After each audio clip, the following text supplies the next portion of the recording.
This video explains how to create 2D profiling for all the 3D features, especially in this case that the extrude boss base. And SolidWorks use a base when you start from the scratch.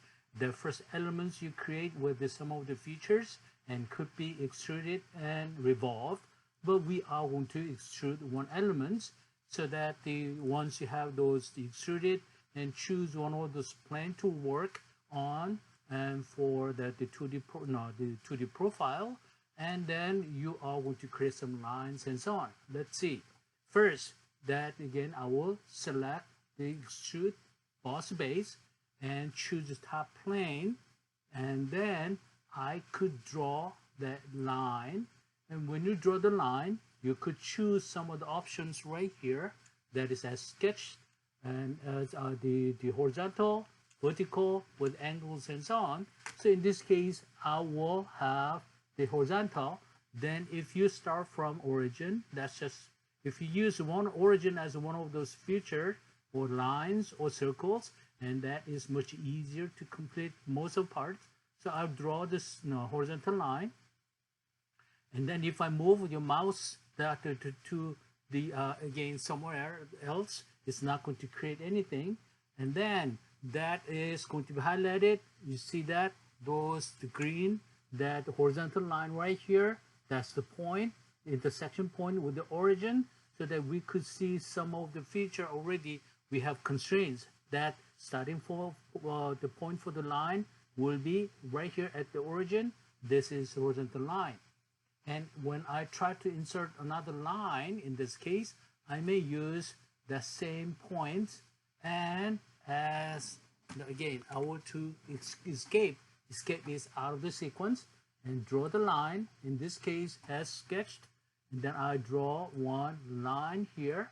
When you have these two lines, then I could specify the length of the line or angle between them. So if I choose Smart Dimension right here on top next to edit the sketch, the Smart Dimension, if you choose one of the elements, that is the horizontal line, it might give you that what is going to be units for this. So I will choose, for example, maybe 120 millimeters. And then if I choose one of the line, again 120 millimeters, and then second line, then automatically that system recognize you are trying to measure the angle between them. So I could click on it, then you will have chance. One is the blue highlighted right here, and then you could type the number. In this case, I'll just type 60 degrees. And that's what we have. Also, if you want to have the length of the line and that you want to specify, again, in this case, I'm going to have, again, options that if I want to have the vertical line, that is going to be 70 millimeters, and still it keeps the angle between the horizontal and the current line. And now, if I want to have one horizontal line and vertical line from here, but that instead of having those, I will have another line drawn from the end of this line, then again as sketched, and I have some longer lines that is necessary, and then I could have angle between them, between this the 60-degree line angle. So I will click on the Smart Dimension again, choose this line and choose that line again. We are specifying what is going to be angle between them, so that if I want to have this angle between them, that's 125, I type in, and that's what I have. So we're done with the Smart Dimension, and that's what we have. And now I have another components right here from this point, maybe vertical. We may not know the length of the line, so I will just draw one vertical line, and this time it's going to be a little bit shorter than what it needs. So that once you have the lines to complete your 2D profile, and you could use trim entities. That trim entities, you could shorten the length of the line, you could extend the line. For example, the vertical line has to be extended toward that the intersection with that angled line and so on. So I will choose trim entities, and first I will choose the power trim right here. That's the first option that I chose, and then I choose what is going to be extended. Choose a line up to where? That up to this line. Oops. Just a sec, I didn't select the right one. So again, select this line to be extended, and that if you made mistake, you could go with undo. That's undo. So again, I go to trim entities and power trim. I want to have this one extended to this line. Again, this line is extended toward that the intersection point, and that's what we have. And another one, you could use power trim to remove that extra line here, or you could use trim to close it. So if you choose right here, that's going to be highlighted to remove. If we choose the other side, that is going to be removed. But now I want to remove this line, so I click on it. Then you could delete the line or trim the distance line. So now another option that at this point I could show is offset. So that if I choose offset and I have all those connection point for each line is we have, so that is one enclosed area.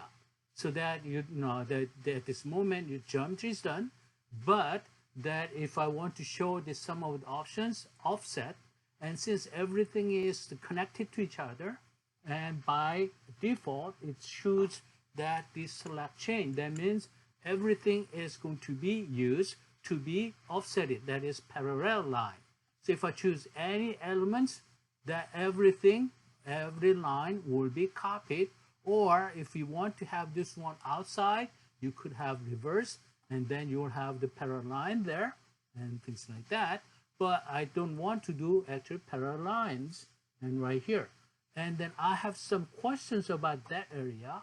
In this case, if I just zoom in this area, oh, I thought I start with that point as a starting point for the vertical line, but I didn't do it. What should I do? I'll go to trim entities, power trim. I want to select that line is extended to the the connection points right there, intersection point right there. And then this one is also the zoom to fit. And again, this is a zoom to fit.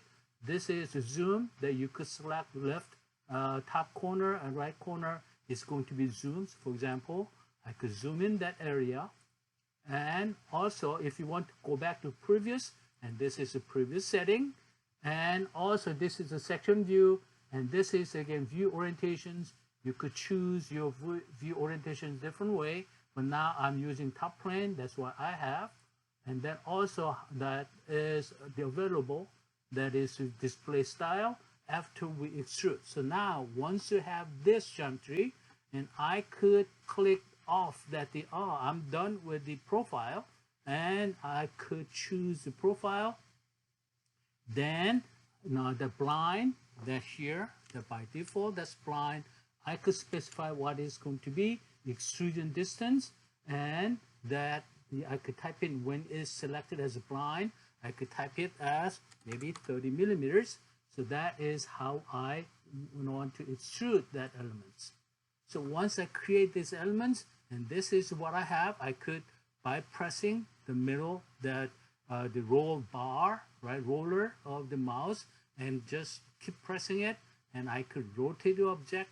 Or again, this view orientation, you could choose isometric view, you could choose right side view, or you could choose the front view. But again, you will see isometric view at this moment.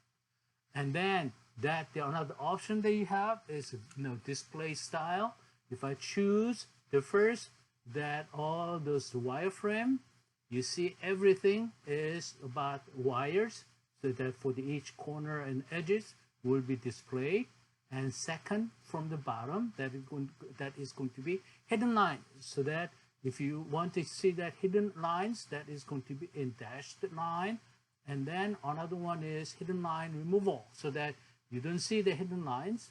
And then again, that's a shade with the edge and that's what you are going to see.